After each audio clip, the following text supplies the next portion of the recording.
3 തവണ ജയിച്ചത് UDF-നോടൊപ്പം നിന്നാണ് ഗണേശൻ ജയിച്ചത്. അവിടെ വികസന പ്രവർത്തനങ്ങൾ വന്നിട്ടുള്ളത് ഉമ്മൻചാണ്ടിയുടെയും AK ആന്റണിയുടെയും ഭരണകാലത്താണ് വന്നിട്ടുള്ളത്. ഇനി എന്തെല്ലാം അടവും എന്തെല്ലാം തന്ത്രം ഉപയോഗിച്ചാലും ഇനി ഏതാളിനെ കൊണ്ടുവന്ന് പ്രസംഗിപ്പിച്ചാലും പത്തനാപുരം നിയോജക മണ്ഡലത്തിൽ ഒരു കാരണവശാലും കെ.ബി. ഗണേഷ് കുമാർ ജയിക്കില്ല. ശ്യാമകാല ഇത്തവണ 25,000 വോട്ടിന് പുറത്തെ ഭൂരിപക്ഷത്തിൽ ജയിക്കും. ഇതാരും വിശ്വസിക്കത്തില്ല പറഞ്ഞ 100%. 100%. എത്ര വേണം പറഞ്ഞോളൂ. 10,000 രൂപ ഞാൻ സമ്മതിച്ചു. കഴിഞ്ഞ കാലങ്ങളിൽ അദ്ദേഹത്തിന് കിട്ടിക്കൊണ്ടിരുന്ന NSS വോട്ടിന്റെ 10% കിട്ടിയാൽ 25,000 വോട്ടിന് പുറത്തു പോകും. ജ്യോതികുമാർ ചാമക്കാലയ്ക്ക് വോട്ട് ചെയ്യരുതെന്ന് ഒരക്ഷരം ഏതെങ്കിലും ഒരു നേതാവ് പറഞ്ഞാൽ പശ്ചിമബംഗാളിൽ മാർക്സിസ്റ്റുകാരെ ഓടിച്ചിട്ട് തല്ലുന്നത് പോലെ പത്തനാപുരത്തെ ഈ പറയുന്ന ആരെങ്കിലും പറഞ്ഞാൽ അവരെ ഓടിച്ചിട്ട് തല്ലും.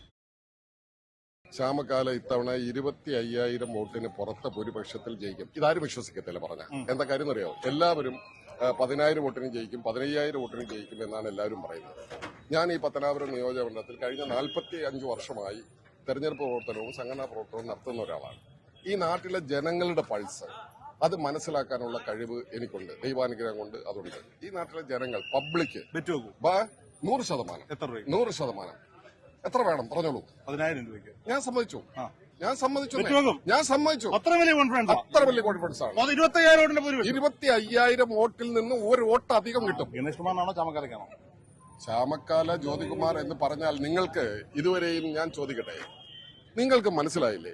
എല്ലാ തെരഞ്ഞെടുപ്പിലും ഞാനും ചോദിക്കട്ടെ, ഞാൻ എല്ലാ തെരഞ്ഞെടുപ്പിലും 5 തെരഞ്ഞെടുപ്പ് നടന്നു. 6ാമത്തെ തെരഞ്ഞെടുപ്പാണ് ഗണേശന്റെ 5 തെരഞ്ഞെടുപ്പിലും മത്സരിച്ചിട്ട് തിരിച്ചുപോയി.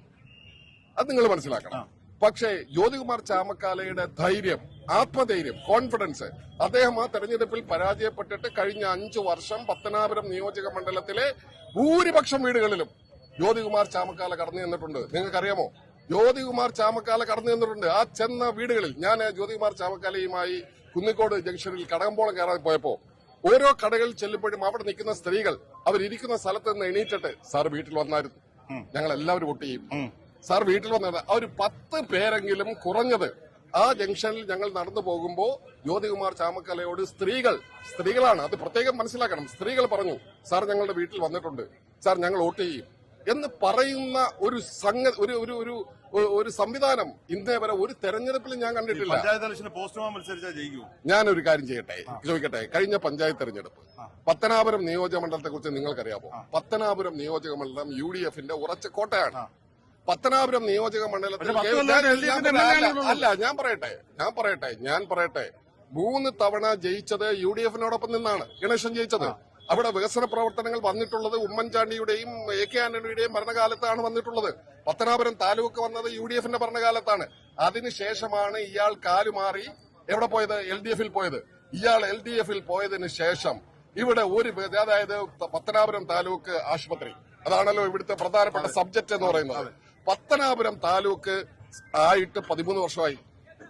പത്തനാപുരം താലൂക്കിലെ ഗവൺമെന്റ് ആശുപത്രിയുടെ സ്കെൽട്ടൻ ഉണ്ടാക്കാൻ 13 വർഷം എടുത്തു. താലൂക്ക് ആശുപത്രി ഞാൻ പറയട്ടെ, താലൂക്ക് ആശുപത്രിക്ക് 13 വർഷം എടുത്തു. നിങ്ങൾ മനസ്സിലാക്കണം. നമ്മൾ തൊട്ടടുത്ത നിയോജകമണ്ഡലം എടുക്ക്, കോന്നി എടുക്ക്, കൊട്ടാരക്കര എടുക്ക്, പുനലൂർ എടുക്ക്, അവിടെ എല്ലാം റോഡ് പണിഞ്ഞിട്ടുണ്ട്. അവിടെ എല്ലാം റോഡിന്റെ നടുക്ക് വെള്ളയടിച്ചിട്ടുണ്ട്. നിങ്ങൾ മനസ്സിലാക്കേണ്ട ഒരു പ്രധാനപ്പെട്ട കാര്യം, നിങ്ങൾക്ക് മനസ്സിലാകാത്ത ഒരു പ്രധാനപ്പെട്ട കാര്യം ഞാൻ പറയാം. രാമനാണ് MLA എങ്കിലും, രാമചന്ദ്രനാണ് MLA എങ്കിലും MLA ഫണ്ട് കിട്ടും, MLA ഫണ്ട്, ആസ്തി വികസന ഫണ്ട് കിട്ടും, MLA ഫണ്ട് കിട്ടും. ഈ ഫണ്ട് ഈ നാട്ടിൽ ചെലവാക്കാതിരിക്കാനൊക്കില്ലല്ലോ. ഇത് നമ്മുടെ ആ ഫണ്ട് സ്വാഭാവികമായും ഇയാൾ കഴിഞ്ഞ 25 വർഷമായി ചെലവാക്കിയ ഫണ്ടിൽ എത്ര കോടി അഴിമതി നടന്നിട്ടുണ്ടെന്ന് ആരും പറയാത്തതെന്തേ? എന്നല്ലേ റോഡ് പണിഞ്ഞിട്ടുണ്ടെങ്കിൽ അഴിമതി നടന്നിട്ടുണ്ട്, സ്കൂൾ പണിഞ്ഞിട്ടുണ്ടെങ്കിൽ അഴിമതി നടന്നിട്ടുണ്ട്, എല്ലാ നിർമ്മാണ പ്രവർത്തനങ്ങളിലും അഴിമതി നടന്നിട്ടുണ്ട്. സംശയം എന്താ? ഞാനൊരു കാര്യം പറയട്ടെ, ഞാൻ കൃത്യമായി മറുപടി പറഞ്ഞുതരാം. അയാള് 16ാമത്തെ വയസ്സിൽ ബെൻസിൽ കയറി കാണും, അല്ലെങ്കിൽ അയാൾ വണ്ടി ഓടിച്ചു കാണും. അന്ന് അയാൾ ചെയ്തിട്ടുള്ള പ്രവർത്തികൾ മൊത്തവും ആദ്യത്തെ തെരഞ്ഞെടുപ്പിൽ ക്രൈം വീക്കിലി വന്നായിരുന്നു. ആദ്യത്തെ തെരഞ്ഞെടുപ്പിൽ അതെടുത്ത് മാറ്റിയത് കോൺഗ്രസ്. കോൺഗ്രസ് ആണ്. നേതൃത്വം കൊടുത്തത് ആരൊക്കെയാ? അല്ല, അന്ന് ഞങ്ങളൊരു കാര്യം ചെയ്തു. അന്ന് നായർ കമ്മ്യൂണിറ്റിയുടെ വോട്ട് ഇദ്ദേഹത്തിന് കിട്ടത്തില്ല എന്ന് ഞങ്ങൾക്ക് മനസ്സിലായി. അന്ന് നായർ വികാരം ആളിക്കത്തിക്കുന്നതിന് വേണ്ടിയിട്ടാണ് അന്ന് ഡിവൈഎഫ്ഐക്കാർ മർദ്ദിച്ചു എന്ന് പറഞ്ഞ് ഇദ്ദേഹത്തിനെ ഞങ്ങൾ ആശുപത്രിയിൽ കിടത്തി കോളറിട്ട് കൊണ്ടുപോയത്. ഞങ്ങൾ ആ പണി വരെ ചെയ്തിട്ടുണ്ട്. സംശയം എന്താ കാര്യത്തിൽ ഞങ്ങള് അത് എന്തിനാ ഞങ്ങൾ ചെയ്തത്? ഞങ്ങൾ ചെയ്തത് അയാളെ, അല്ലെങ്കിൽ അയാൾ ജയിക്കില്ല. അയാൾ ആ തെരഞ്ഞെടുപ്പിൽ അയാൾ പറഞ്ഞു, എനിക്കെതിരെ ക്രൈം വന്നിട്ട്, എനിക്കെതിരെ കുടുംബ കോടതിയിലെ കേസ് വന്നിട്ട് ഞാൻ ജയിച്ചു. ഇവിടെ ഞാൻ എന്ത് കാണിച്ചാലും ജയിക്കും. ഞാൻ 5000 പേരെ പ്രണയിച്ചാലും ജയിക്കും. ഞാൻ 5000 പേരെ എന്ത് ചെയ്താലും ജയിക്കും എന്ന് പറയുന്ന ഗണേഷ് കുമാറിനെ വെല്ലുവിളിക്കുന്നു. ഈ തെരഞ്ഞെടുപ്പിൽ ജയിക്കാൻ കഴിയുമോ എന്ന് ഞങ്ങൾ പരസ്യമായി വെല്ലുവിളിക്കുകയാണ്. UDF വേണ്ടി ജയിക്കില്ല. ഇനി എന്തെല്ലാം അടവും എന്തെല്ലാം തന്ത്രം ഉപയോഗിച്ചാലും, ഇനി ഏതാളിനെ കൊണ്ടുവന്ന് പ്രസംഗിപ്പിച്ചാലും പത്തനാപുരം നിയോജക മണ്ഡലത്തിൽ ഒരു കാരണവശാലും കെ.ബി. ഗണേഷ് കുമാർ ജയിക്കില്ല. താങ്കൾക്ക് എന്തെങ്കിലും സംശയം? പത്തനാപുരത്ത് ഒറ്റക്കെട്ടായി ഞാൻ പറയുന്നത് മൊത്തം കേൾക്കണം. പത്തനാപുരത്ത് ഒറ്റക്കെട്ടായി നിൽക്കുന്ന NSS വോട്ട് ബാങ്ക്, പത്തനാപുരത്ത് ഒറ്റക്കെട്ടായി നിൽക്കുന്ന പെന്തക്കോസ്ത് വോട്ട് ബാങ്ക്, പത്തനാപുരത്ത് ഒറ്റക്കെട്ടായി നിൽക്കുന്ന സ്ത്രീ മനസ്സുകൾ വികസന നായകന് കൊടുക്കുന്ന വോട്ട് ബാങ്ക്, ഇതുപോലെ ഗണേഷ് കുമാറിന് ജയിക്കാൻ. ശരി, ഞാൻ ഇതിന് മറുപടി പറയണം. ഇതിന് മറുപടി കൃത്യമായി കേൾക്കണം. നിങ്ങളത് പ്രസിദ്ധീകരിക്കുകയും വേണം. ഒരു പത്തനാപുരം NSSല് കെ.ബി. ഗണേഷ് കുമാറിനെ താലൂക്ക് യൂണിയൻ പ്രസിഡന്റ് സ്ഥാനത്ത് എടുത്തു കളഞ്ഞു. ഒരു കരയോഗവും വിളിക്കാനുള്ള അവകാശം അയാൾക്കില്ല. അത് മാത്രമല്ല, വന്നിരിക്കുന്ന അഡ്ഹോക്ക് കമ്മിറ്റി, അയാൾക്കെതിരായ ഒരു അഡ്ഹോക്ക് കമ്മിറ്റിയാണ് വന്നിരിക്കുന്നത്. ആ അഡ്ഹോക്ക് കമ്മിറ്റിയെ മറികടന്നുകൊണ്ട് കെ.ബി. ഗണേഷ് കുമാറിന് NSSൽ എന്ത് ചെയ്യാൻ പറ്റുമെന്നാണ് നിങ്ങൾ പറയുന്നത്? വേണ്ട.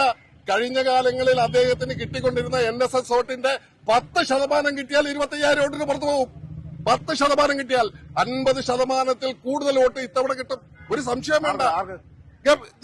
ജ്യോതികുമാർ ചാമക്കാലയ്ക്ക് അത് കിട്ടും. പിന്നെന്തോ പെന്തക്കോസ് അത് ആയത് ഒരു ഐറ്റമാണ്. അത് ഒരു അച്ഛനുണ്ട്. ആ അച്ഛൻ ഇദ്ദേഹത്തിന്റെ ഒരു ഒരു അസ്മാദിയാണ്. അദ്ദേഹമാണ് ഈ തലയെ പിടിച്ചു വെച്ചിട്ട് ഇങ്ങനെ പറഞ്ഞ് കാര്യങ്ങൾ പറയുന്നത്. അതൊന്നും ഇത്തവണ പെന്തക്കോസ്തുകാർ വോട്ട് ചെയ്യത്തില്ല.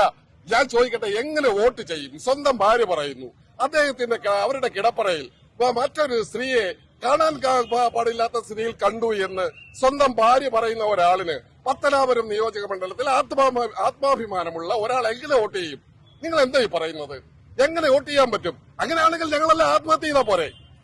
പത്തനാപുരം നിയോജക മണ്ഡലത്തിലെ ജനങ്ങൾ ആത്മഹത്യ ചെയ്താൽ പോരെ? അതുകൊണ്ട് അത് പെന്തക്കോസ് ഒന്നും ഇവിടെ ഒരു വിഷയമല്ല. ഇവിടെ അദ്ദേഹത്തിനെ സംബന്ധിച്ചിടത്തോളം ഒരു പൊതുപ്രവർത്തകന്, പ്രത്യേകിച്ച് മന്ത്രി എന്ന് പറഞ്ഞാൽ മുഴുവൻ അയാൾക്കുള്ള അണ്ടർവെയർ വരെ വാങ്ങിച്ചു കൊടുക്കുന്ന സർക്കാരാ. നിങ്ങൾക്കറിയോ, ഒരു മന്ത്രിക്കുള്ള മുഴുവൻ ചെലവും കൊടുക്കുന്ന ആരാ? സർക്കാരാ കൊടുക്കുന്നത്. ആരുടെ പണം? നിന്റെ പണം, എന്റെ പണം, ഈ നിൽക്കുന്നവരുടെ പണം.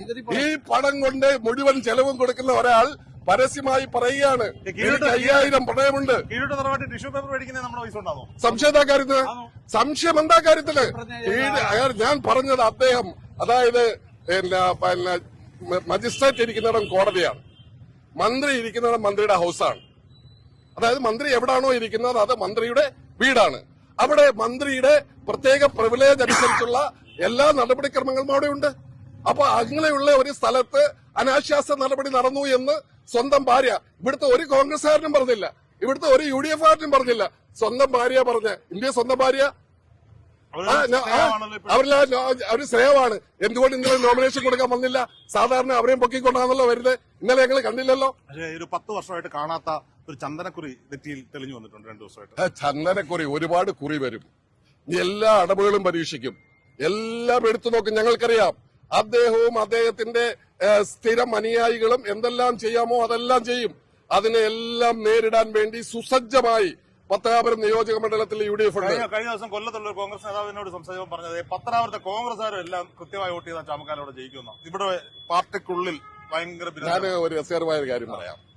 പത്തനാപുരം നിയോജക മണ്ഡലത്തിലെ സാധാരണ കോൺഗ്രസ് പ്രവർത്തകർ, അനുഭാവികൾ, ജനം ഇനി ഗണേഷ് കുമാറിന്റെ പേര് പറഞ്ഞാൽ ജ്യോതികുമാർ ചാമക്കാലയ്ക്ക് വോട്ട് ചെയ്യരുതെന്ന് ഒരക്ഷരം ഏതെങ്കിലും ഒരു നേതാവ് പറഞ്ഞാൽ ആ നേതാവിനെ ഓടിച്ചിട്ട് തല്ലുന്ന തരത്തിൽ, അതായത് പശ്ചിമബംഗാളിൽ മാർക്സിസ്റ്റുകാരെ ഓടിച്ചിട്ട് തല്ലുന്നത് പോലെ പത്തനാപുരത്തെ ഈ പറയുന്ന ആരെങ്കിലും പറഞ്ഞാൽ അവരെ ഓടിച്ചിട്ട് തല്ലും.